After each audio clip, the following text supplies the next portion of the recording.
said that this was Magical Christmas Land. Tis the season, everybody. Agadeem's Awakening for 6. Get back Olivia. Get back Henrika. Get back Shambling Ghast. Submit 3. Autopay. Come on. Come on. Yes. Get in at Renin 7. And then I get to yoink back Eddie.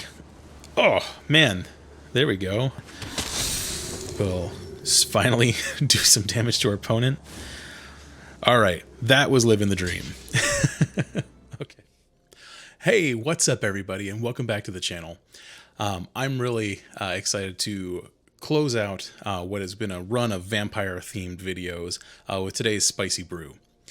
So in the past couple weeks, we've done an Edgar-themed deck. We did the Soren and Edgar control deck last week, and I thought it was only appropriate that we dip into Olivia for this last week.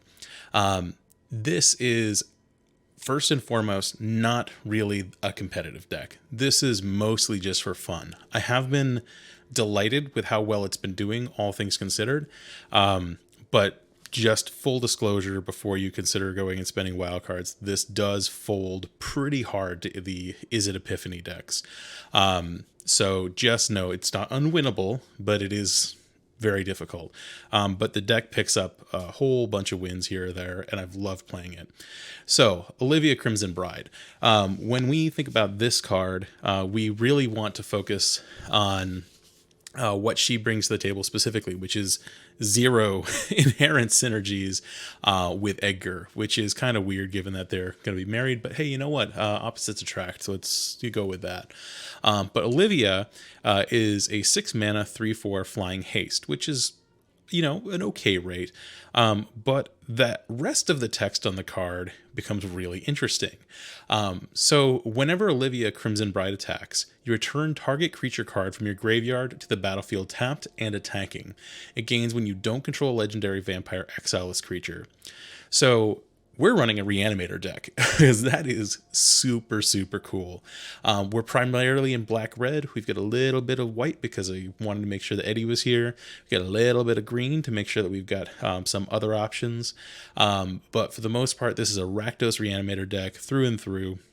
And we're going to play up on some of the themes of Crimson Vow to minimize the downside of the last part of this effect, the when you don't control a legendary vampire exileless creature.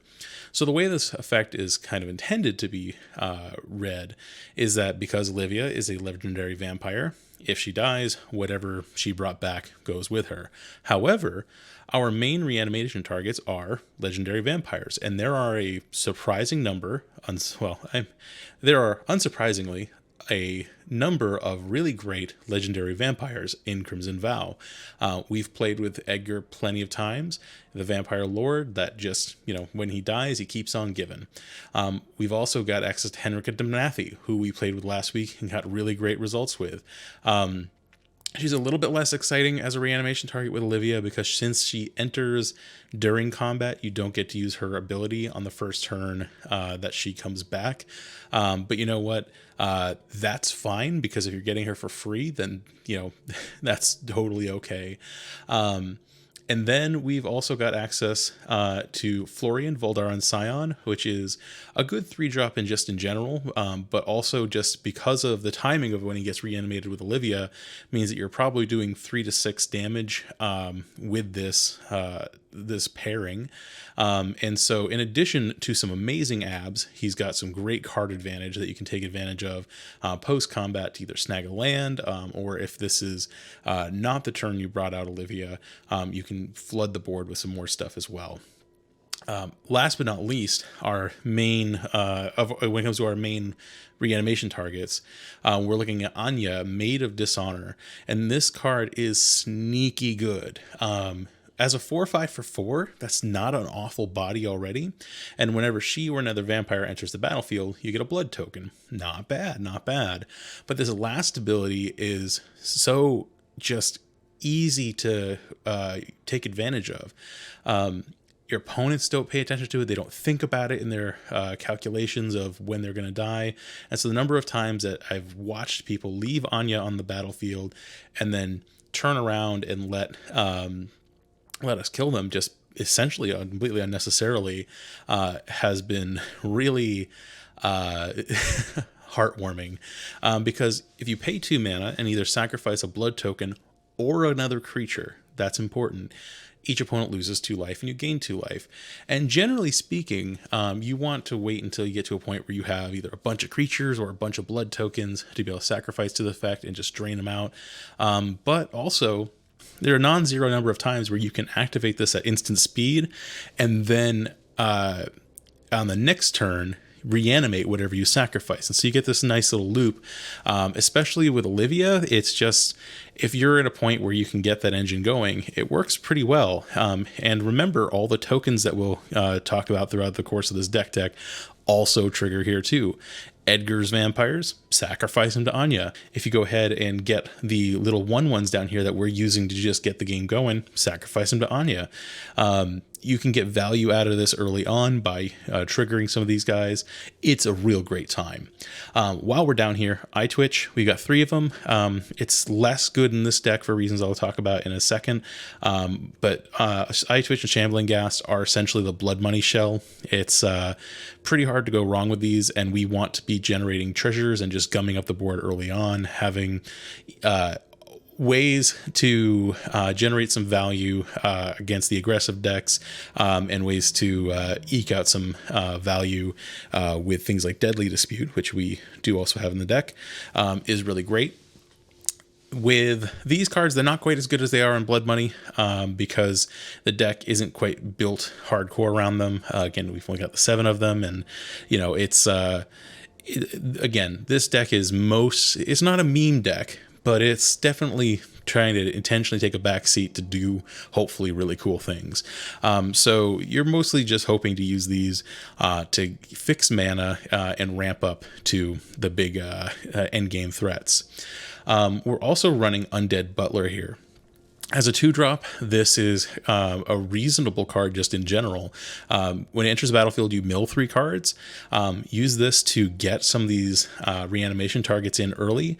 And then if it dies, which we can do manually through a number of different approaches, you can exile it when it dies to return a creature from the graveyard to your hand.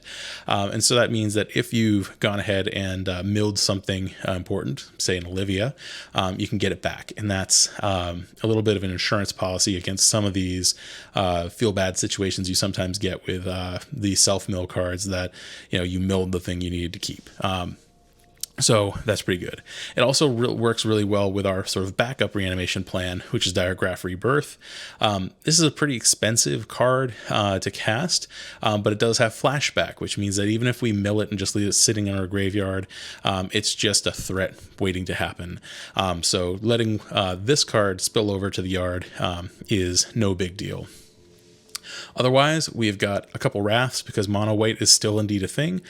We've got some lands that are also reanimation spells. This one is kind of the magical Christmas land, but it does act as a way to make sure that we can get some things back. If you can get to 9 mana, then you can get Olivia, but at 9 mana, you also tend to be getting back everything Olivia would have reanimated anyway. So it's, again, it's a real win more situation, but as a potentially untapped black source on the back, it's an easy include.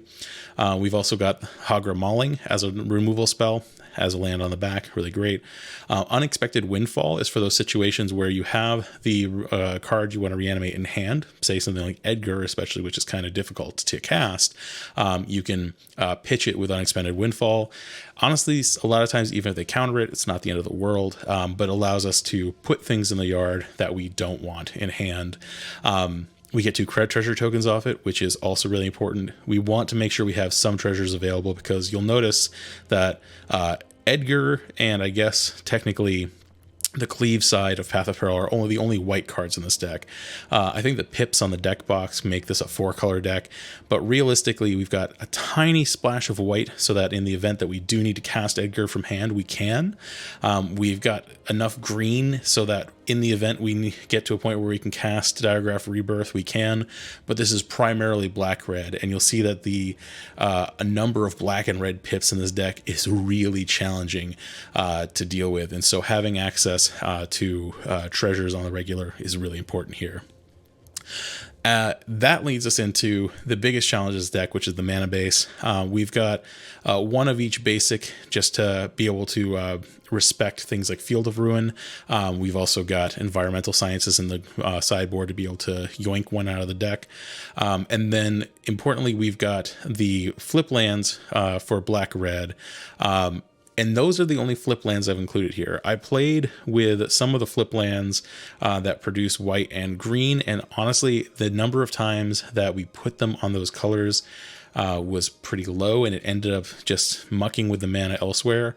So instead, I opted to go with the 4 of Haunted Ridge for the black-red, and then 2 of each of the black X or red X card for the green splash. The reason why we don't have the Shattered Sanctum here is because we can actually use Castle Dracula for Edgar. It does mean that it becomes a little bit harder to cleave the Path of Peril, because the Castle Dracula obviously can't give us white mana for Path of Peril, but you'll find that between Deadly Dispute, Unexpected Windfall, Shambling Ghast, we usually have a way to generate white mana pretty easily, and we do have that one basic plains that we can yank out. We have normal learn board. We're going with Necrotic Fumes because it's great. Introduction to Annihilation in case there's a random permanent that we just need to deal with. Start from scratch has been relatively useful in just sort of picking off things like Lolth from the opponent. And then obviously being able to answer artifacts a little bit more easily than Introduction to Annihilation is great. And then Mascot Exhibition becomes just a way to close things out if we're at a loss for another one of our many win cons. But realistically, we're here to cast Olivia's and get all sorts of vampires back from the graveyard. And because they are legendary vampires, they don't care if Olivia's on the board battlefield. And so if they lose Olivia, they stick around. So the party gets started in full when we get into the arena right now. Thanks. Goro Matsuo, how you doing today? Good luck. This hand actually looks considerably more reasonable than I've been getting recently. Getting the 2 off-color basics in the opening hand isn't amazing, so we're almost certainly going to have to use Agadeem's Awakening as a land, but this is okay. I'll take it.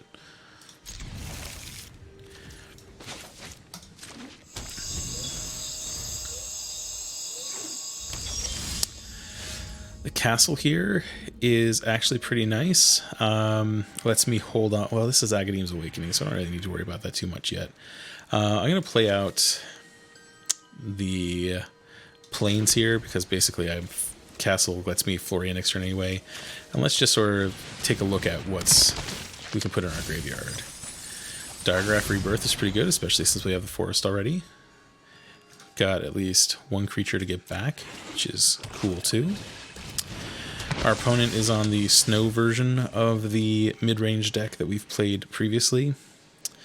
Here, I mean, the Shambling Ghast is not bad, but...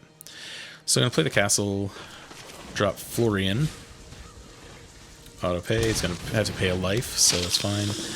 And then here, I can't imagine that they don't block, but if they kill the Undead Butler, then I'll get back an Eyetwitch, and that is a-okay by me too. Exile Deathcap Glade. Unfortunately, I've already played a land for the turn, so I don't get to use it. I wasn't going to get to use whatever it exiled anyway, so... There we go. Forest, and the play here, I can Undead Butler again, just take a look at what we got.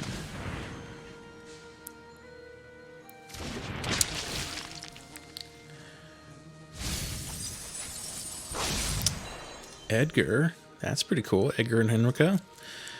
Alright, alright, alright. we're getting pretty close to being able to actually. Oh, never mind. Actually, if we deadly, we can't deadly dispute. No. Why did it use the... All right. Well, that's not ideal. So, all right. So we can't deadly dispute this turn, which means that we cannot...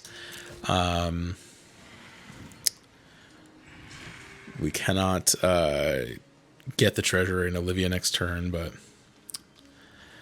that's okay. Luckily, most of this deck is functionally impervious to Vanishing Verse, so there's that. There are very few monocolor creatures that we care about in this deck. At this point, I'm just trying to chunk in for as much damage as I can while it's close to free. Giving them a treasure is risky, but against these mid-range decks, we kind of just have to put them on a clock. Man, this mana has been more awkward than I expected. I've had a couple cases today where I've just... the mana base in this deck is just so awkward that I have messed it up more than a few times. I can't play whatever I grab anyway, so I'm going to go ahead and exile the Rockfall Vale. Since we already have a green source, we don't really need to prioritize getting more of them. Let's see. If they give us a chance to kill our Undead Butler, though, we could get back an Edgar and just cast it normally.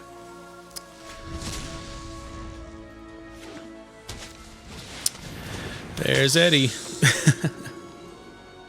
Seems good. Alright, so there's a swamp.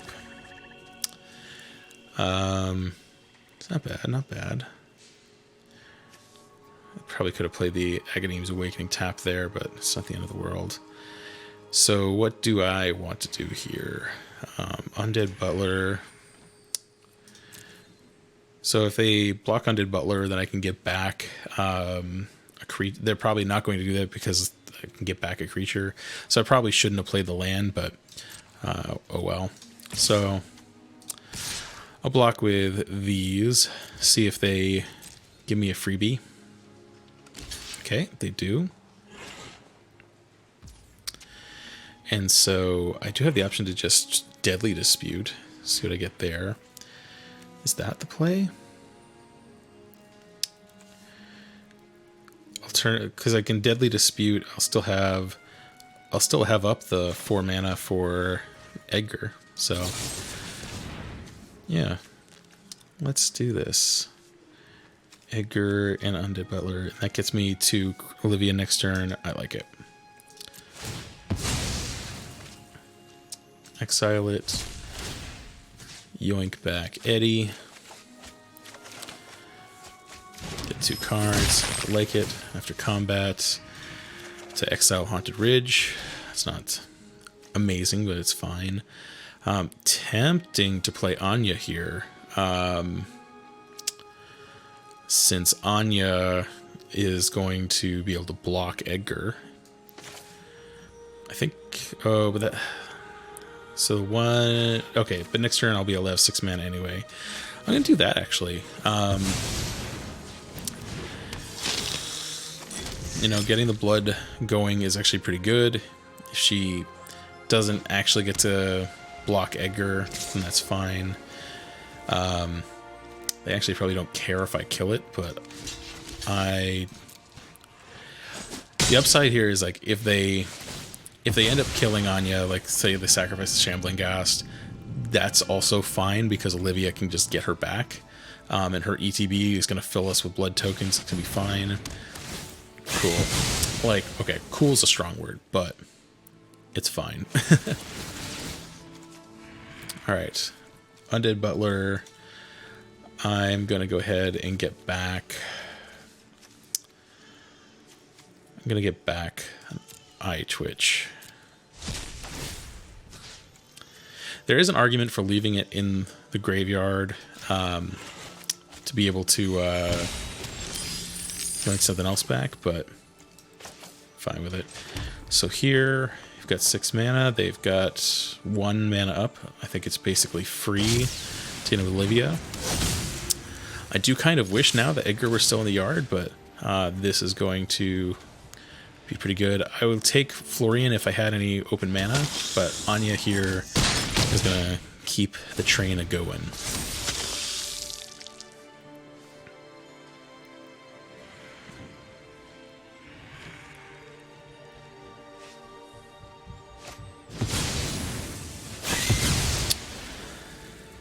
All right. That's not ideal, but the flip side of this is I can Diregraf Rebirth. Yeah, there we go. Cool, we got there. We got one! Everybody! We got one! We reanimated a legendary vampire and won the game. We did it. We did it, everyone.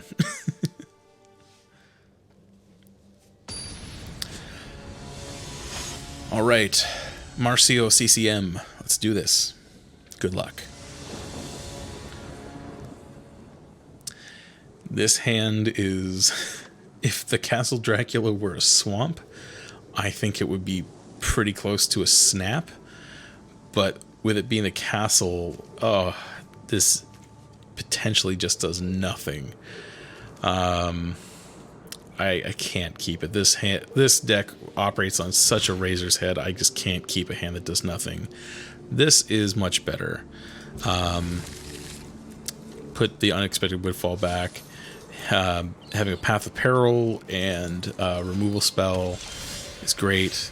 Having Edgar will hopefully at some point be good. So drop a Blightstep, Shambling Ghast. Black-green, this is probably another one of the mid-range decks. It's a pretty strong color combo. It's got a lot of dudes to keep us going. Castle is pretty good. I'm liking this, guys. I'm liking it a lot.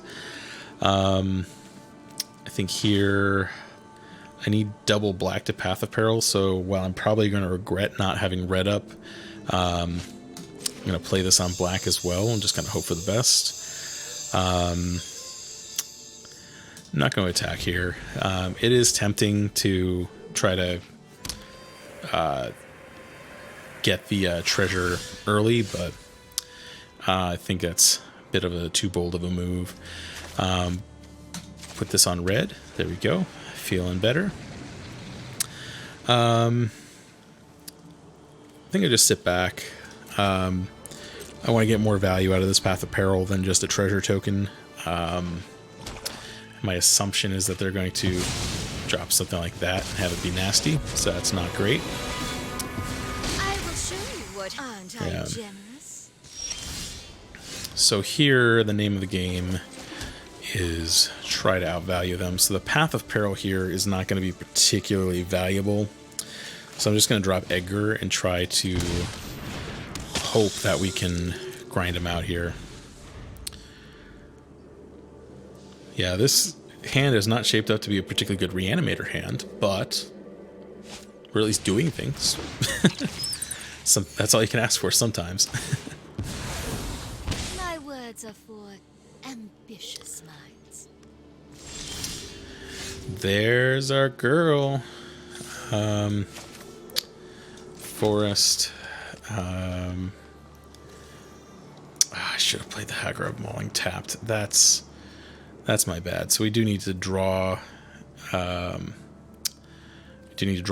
if we hope to use Olivia next turn. Although Olivia is not super high value at this point anyway, so it's not really that great. It is tempting to just get in with the Shambling Ghast here, and then if I get it in the Shambling Ghast at Lolth, they will block it with something. I assume probably the Eyetwitch. Let's do this, because then if I attack all at Lolth, they're going to have to block pretty aggressively. They're going to get a lot on Lolth, but we'll get Edgar flipped, presumably. Maybe not. Just depends on how nutso they want to get. Okay, so they're playing kind of conservatively. Interestingly, though, is that they're not going to be able to minus Lolth for free as a result of this. So A gift in exchange for loyalty. but the Shambling Ghast is going to get us a treasure, and then I do very much want the treasure, as tempting as it would be to My power is kill something for else. annihilation. But here, this gives us the opportunity, especially if they get really aggressive next turn. Next turn I can Olivia. I'll only get back a Shambling Ghast, but that's fine. But I leave up Hagra Mauling in case they cast something really nasty. But they are at a point where they could have some pretty crazy stuff. Tox roll mana, which is something this deck could play.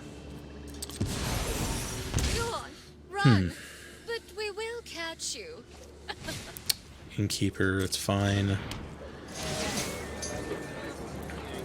So it would be amazing if I had enough mana to drop Olivia and then minus, because if I Path of Peril, then it'll still get enough counters on it so that I don't get to kill Lolth. Now this is interesting because they're getting kind of aggressive here. They don't have a flying blocker, so this means that I'm going to be able to kill Lolth with Olivia, which is pretty cool. My turn. Agadeem's Awakening is pretty sweet. Now, there is a high probability that they've just got a removal spell here. But let's see. I'm gonna go Olivia here, and do I leave Eddie back? I think I leave Eddie on the defense. Get back Shambling Ghast. I'm gonna have it attack Lolth too, so that if they have a deadly dispute, Lolth doesn't. Well, Olivia is now 4/5, so that's cool. But this just minimizes the chance that they can save the Lolth. Pity our time is over. Agadeem's Awakening is not super valuable here, so I'm going to put this in tapped so we can keep going. It's tempting to think we'll live the dream and be able to reanimate stuff, but our graveyard's pretty empty, all things considered.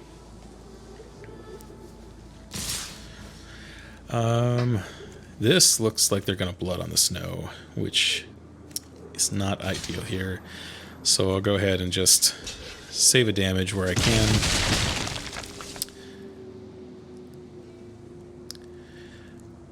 Yeah, there's Blood on the Snow. At least Eddie flips.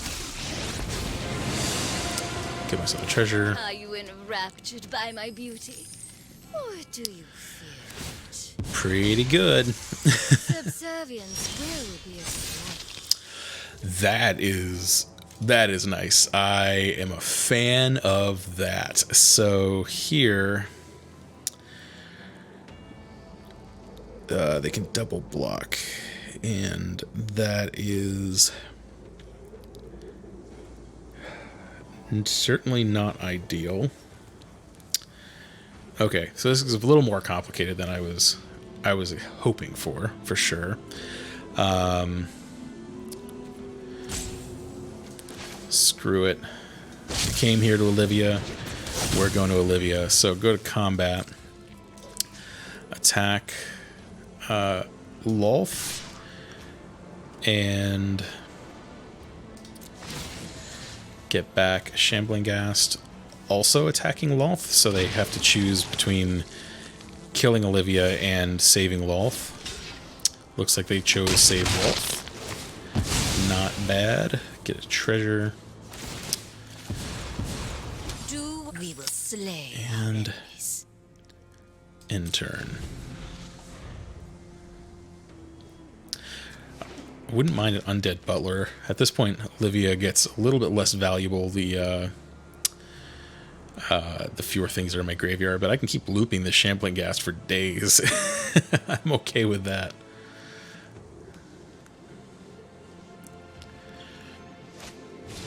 Meat Hook Massacre is not ideal. Not ideal. But hey, we're getting there.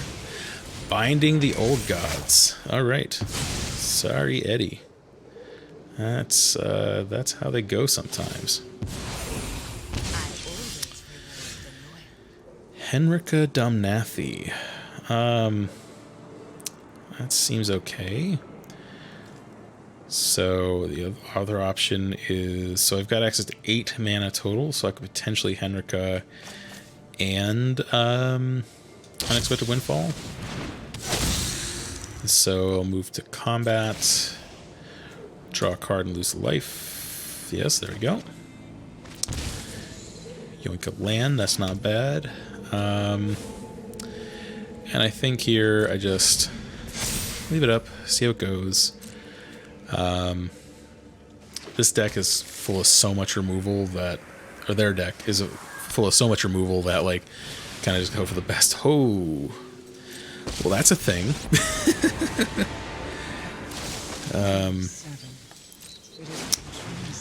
10-10, yikes. Literally none of this is great for us. Oh yes, I know the knowledge you seek. Ooh.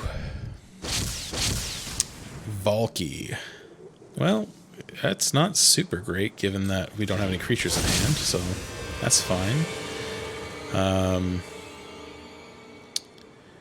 Yeah, they are pretty close to tapped out, but not actually tapped out, so I'm not going to cast my stuff yet. But hey, there's no secrets. Now, the options that I have here is I could try to Hagra Mauling something now just to make use of my mana.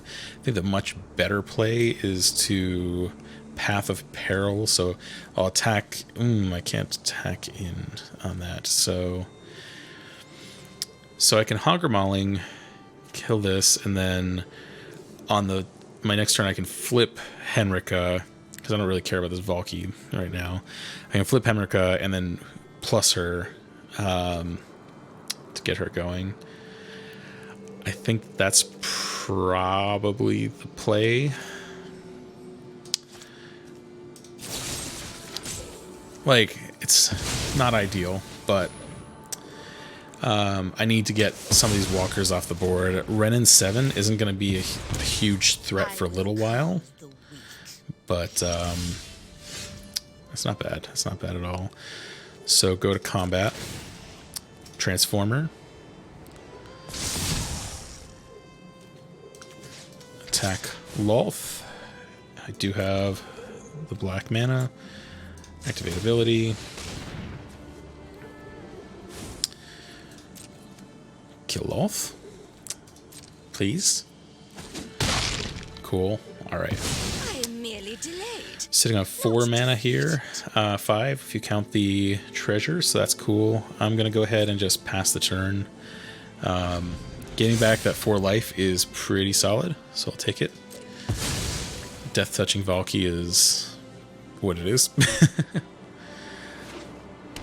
The problem here is that I've spent so much time fighting their planeswalkers that I haven't really done any damage to their life total, so let's see how that goes. Let's see. Blood on the Snow, destroy all creatures. Well, that's unfortunate. So they're gonna get the freaking Lolth back, aren't they? Sacrifice.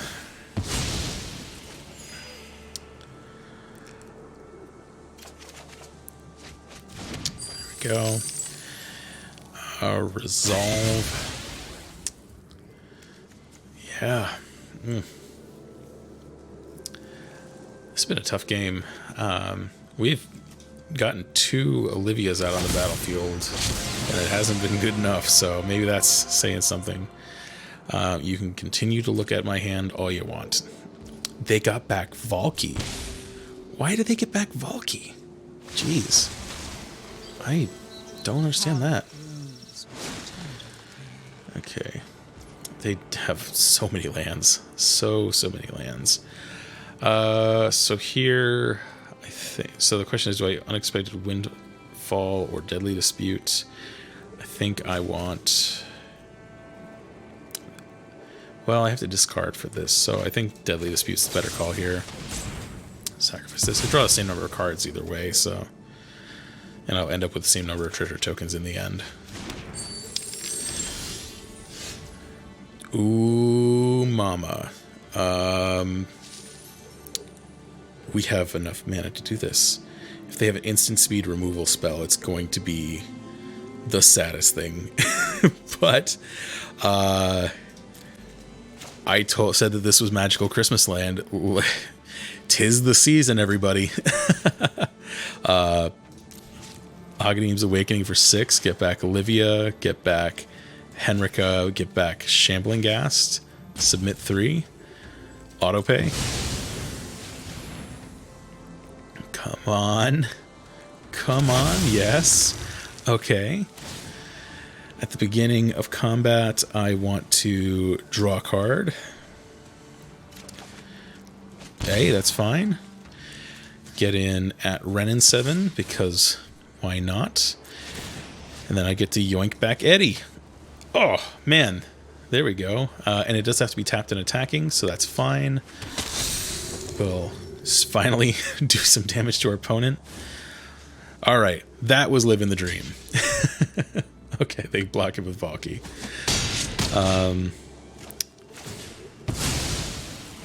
All right. Swamp.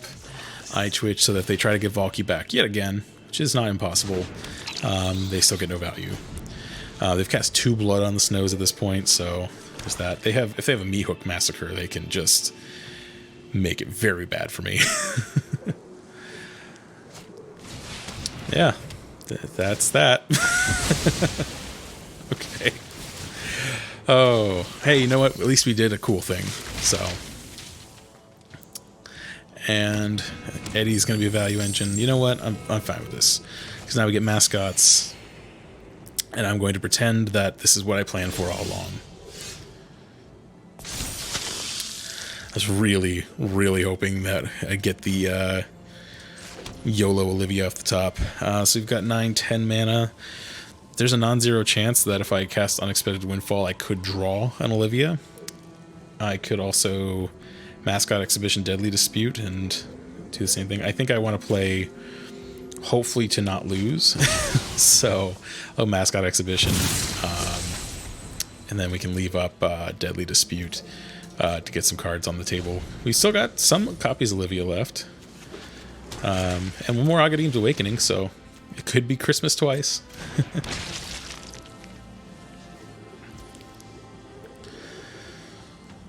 I don't know what else they got in their hand, but I assume it's exactly what they need to kill me anyway.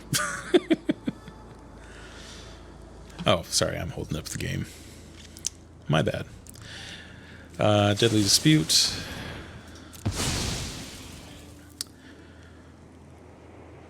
A 30 life. Oy.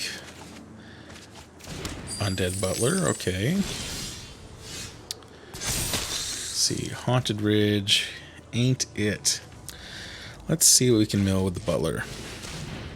I tapped 2 black. I don't like that. Why did it do that? If I can get... Okay, well, we got more fuel in the graveyard, I suppose. Play Haunted Ridge. Start making blood tokens in the background too, so that's cool. Here, I think just want to go ahead and start getting as aggressive as I can. They'll be able to kill a bunch of stuff, but fine. These lifelinking tokens aren't bad, so I'll take it. Okay. They're gonna kill the big guy, and that's fine. That's fine. We're making a dent anyway, so that's something.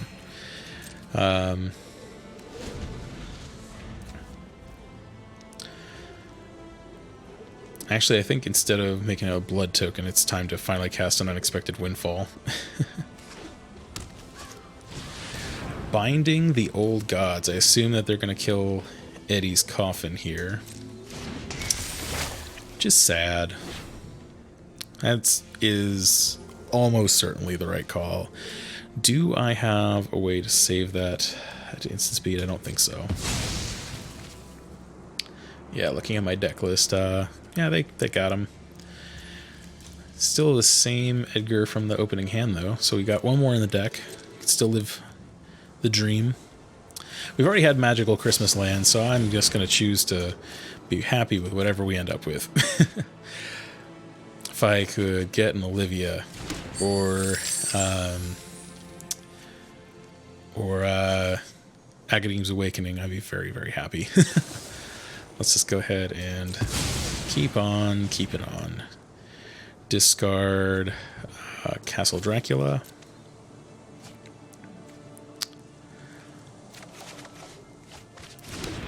Yikes. Autopay.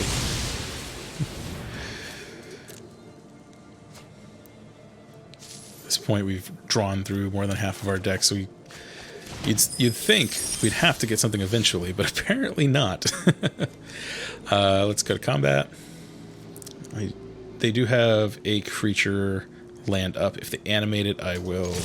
I don't know if I'll kill it. Yeah, so they're going to do that. And that's a thing. Let's see what they block. I could Path of Peril and kill it, but then I'm basically dead. The flip side of that is that I could get back Olivia and try to live the dream yet again. And then this, like, the only way I have to deal with a creature land is this exact situation. They're going to gain back a bunch of life if I do that, but...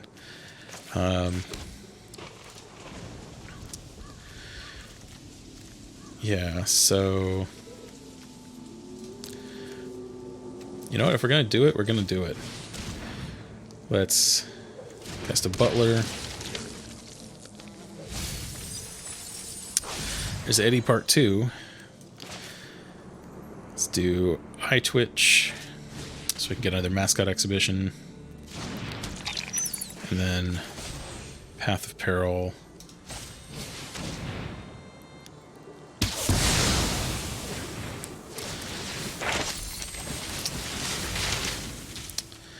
Alright, resolve. They gain back a bunch of life. It's almost like everything I just did was for nothing. We're going to get back Olivia. At this point, I'm tempted to just get 2 Olivias just to make sure that nothing goes horribly, horribly wrong. They could Valky one, and this hedges against that. So let's Mascot Exhibition. We've still got 5, 6, 7, 8 mana up. The hell with it. Let's Mascot Exhibition now.